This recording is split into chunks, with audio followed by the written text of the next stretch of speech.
Mesdames, Messieurs, bienvenue à ces Breaking News sur Kivu Morning Post. Le tax team de la riposte contre l'épidémie de Live 123 à Goma a annoncé dimanche le confinement de toute personne venant de l'Ituri, épicentre de l'épidémie d'Ebola. Selon le docteur Bia Kizenkiko, chef de la division provinciale de la santé, le passager venant de l'Ituri sera obligé de passer 21 jours au centre d'isolement d'Ebola de Mounigui avant d'entrer dans la ville. L'objectif est d'éviter la propagation d'Ebola dans cette ville de plus de 1,5 million d'habitants. Je me tiens ici pour vous informer que c'est depuis le 16 mai 2026 qu'un cas a été déclaré ici à Goma de la maladie à virus Ebola par son Excellence, Monsieur le gouverneur de la province du Nord Kivu.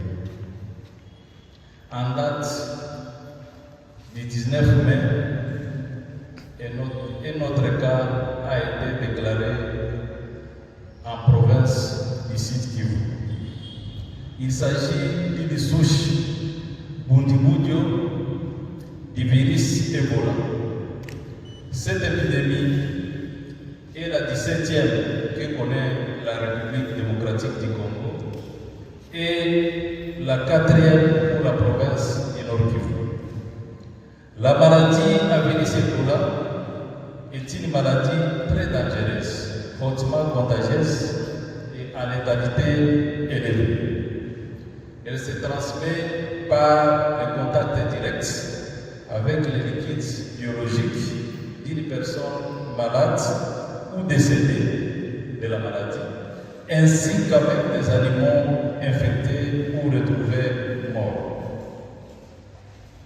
Il faut se dire qu'en province de Nord Kivu, depuis le déclenchement de la riposte, on a enregistré un cas probable, ça signifie les cas décédés qui avaient été enterrés, et autour de ces cas probables, des cas contacts ont été identifiés, et dans ces cas contacts, un cas confirmé a été confirmé. Il faut se dire qu'autour de ces cas confirmés, à ce jour, nous avons 255 cas contacts. Parmi les contacts, il faut se dire que nous avons des cas à risque élevé et des cas à risque faible. Pour les cas probables, on avait 221 cas contacts. Parmi les 221 cas contacts, 48, c'était des cas à risque élevé et 173 à risque faible. Parmi les 48 cas contacts à risque élevé, un cas a été confirmé positif. C'est le cas qui a été déclaré ici en province du Nord Kivu. Autour de ces cas confirmés, il y avait 38 cas contacts. Parmi les 38 cas contacts, 22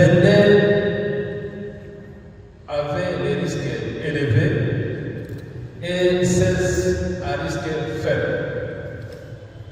Il faut se dire que tous ont été prélevés et le résultat s'est révélé négatif. À ce jour, il y a des mesures de prévention. Il n'y a pas de traitement pour le moment, ni le vaccin, mais nous devons miser sur la prévention. Aussitôt déclenché la riposte, on a installé les puits d'eau pour le lavage des mains avec l'eau propre et le savon à tous les points d'entrée et tous les points de sortie. Immédiatement, on a commencé à ériger les sites maintenant de quarantaine.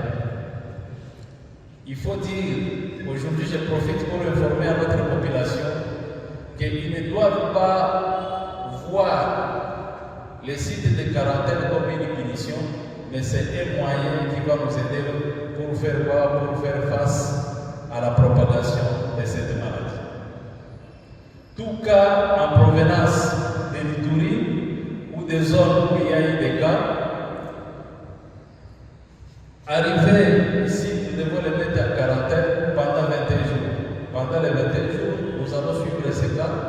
En suivant ces cas, s'ils présentent des signes, on va prélever et envoyer les échantillons au laboratoire pour confirmer. Mais même si ça se révèle négatif, au bout de 48 heures, on va reprendre encore le prélèvement pour confirmer bien, pour infirmer la positivité de ces cas. Actuellement, nous avons un centre de traitement et un centre aussi de prise en charge des cas suspects.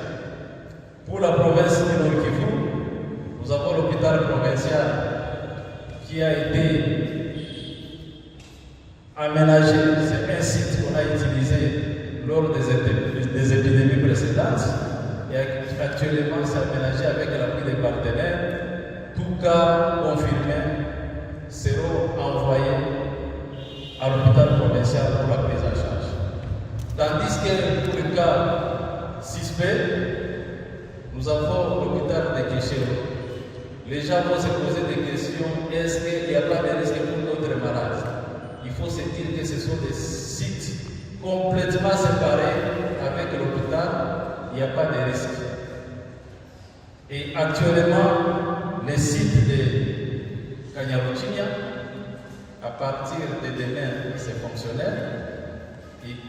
Et comme c'est fonctionnel, même si les barrières ont été fermées, les cas qui sont à Ituri ou à Beni, à Bunia, s'ils arrivent en douane, il y a des personnels de santé qui doivent screener ces cas et les envoyer dans les sites de quarantaine. Et dans les sites de quarantaine, ils seront suivis pendant 21 jours. Si au bout de 21 jours, ils n'ont pas développé les signes en faveur de cette maladie d'Ebola, nous allons les décharger pour se retrouver dans leurs familles respectives. Ils ne font pas qu'ils trouvent ça comme une punition, mais c'est le moyen efficace aussi pour prévenir la propagation de cette épidémie d'Ebola. Comme vous le savez, la santé travaille toujours avec la population, raison pour laquelle nous avons des relais communautaires dans toute la communauté avec qui nous travaillons ensemble. C'est l'occasion de sensibiliser aussi toute la population, les uns et les autres, parce que la réponse est multisectorielle. Tous les couches, la société civile, les relais communautaires et le reste de la population, tous, nous devons faire des efforts pour faire face à cette épidémie et sensibiliser ensemble. Et ensemble, nous allons vaincre cette épidémie. Les gens vont poser des questions, pourquoi actuellement il y a des difficultés aussi pour la route Beni ou ici à Goma. On sait que Bunia, c'est le centre, et les gens doivent passer là-bas. Actuellement, on a mis des mesures aussi là-bas pour que les gens ne puissent pas aussi entrer directement sans passer dans les sites de quarantaine. Les gens qui rentrent chez eux à Goma, nous devons les mettre en quarantaine. Après 21 jours, on va les décharger pour se retrouver dans leurs ménages respectifs. Chers amis de la presse, c'est une occasion aussi pour vous demander aussi de nous aider pour la sensibilisation de notre population qui a besoin d'une information fiable pour qu'ensemble nous puissions vaincre cette épidémie. Dans les bus comme dans les bajajas, c'est important de respecter la distanciation. Parce qu'on nous a dit qu'il faut qu'on évite les contacts avec les gens, raison pour laquelle si les gens se mettaient sur une chaise de 4 personnes, ils vont faire un effort pour réduire maintenant mettre à 3 personnes sur cette chaise pour avoir une distanciation. Et nous allons recommander maintenant aux propriétaires de bus, ou bien les chauffeurs de bus, ou bien les bajajas, comme vous le dites, d'avoir les désinfectants. Chaque fois qu'une personne entre, on lui donne les désinfectants pour se désinfecter. Cela va nous aider. Et d'autres mesures très importantes que nous avons prises,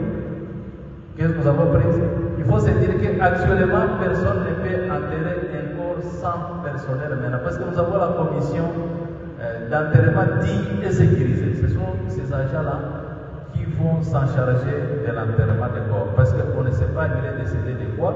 Et c'est après l'investigation avec l'équipe d'investigation. Si l'équipe d'investigation confirme que c'est un cas contact ou suspect, même s'il est décédé, nous avons l'obligation de prélever, soit pour confirmer ou infirmer les diagnostics d'Ebola. Et pour les cas là confirmés, il est encore en vie? Oui, pour les cas confirmés au Nord Kivu, il est en vie. Il évolue normalement, positivement, il évolue bien. Le pronostic est bien actuellement. Ça fait 48 heures qu'il est apyrétique, ça signifie sans fièvre. Et les signes ont diminué sensiblement. Et on pense que d'ici demain, on va faire le deuxième prélèvement. Et après, maintenant, si ça sort négatif, on va élaborer un plan pour les décharger dans la communauté. Et ce que je demande à la population, c'est de l'accepter. C'est une personne comme les autres.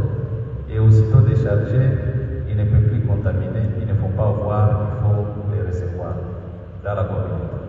Les cas confirmés suspects, soit pour les confirmer ou infirmer les diagnostics. Et cela nous a aidé beaucoup pour faire quoi?